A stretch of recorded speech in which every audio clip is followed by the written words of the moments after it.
हमारी एक historic reluctance है सूबे बनाने में।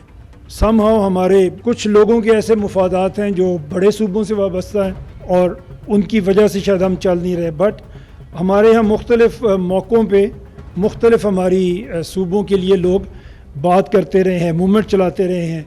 जैसे सराइकी प्रोविंस आप सब ने सुना होगा, पंजाब में तो पंजाब असम्बली ने तो उसके लिए करारदाद भी पास की हुई है 2013 में, लेकिन फिर उसके बाद उस पर कुछ हुआ नहीं। लेट मी से कोई सराइकी सूबा नाम पे कोई मुतालबा कोई नहीं कर रहा। मुल्तान के लोग अलग सूबा चाह रहे हैं, बहावलपुर के लोग अलग सूबा चाह रहे हैं और डेरा गाजी खान कभी मुल्तान के साथ मिलकर सूबा बनाना नहीं चाह रहा। हम लाहौर में बैठ के सराइकी सूबा कहते हैं, ऐसा कोई सूबा नहीं है, वो तीनों अलग अलग सूबा बनना चाह रहे हैं। इसी तरह बहावलपुर मैंने बात की, वहाँ भी मूवमेंट चल रही है। हज़ारा प्रोविंस आप लोगों ने सुना होगा, KPK में हज़ारा का इलाका अलग सूबा बनना चाहता है और बड़ी देर से बनना चाहता है।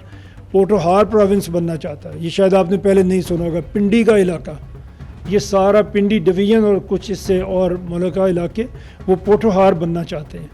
मुहाजिर एक अपना सूबा चाहते हैं जो कराची को वो ये कहते हैं कि आप अलग करें। लेकिन खौफ का आलम ये है, हम तो वी आर लकी हम यहाँ पे बैठ के बात कर रहे हैं कि MQM ने रेजोल्यूशन जमा की नेशनल असम्बली में कि हज़ारा को सूबा बनाया जाए। वो कराची को सूबा बनाने की रेजोल्यूशन जमा नहीं कर सके नेशनल असम्बली में।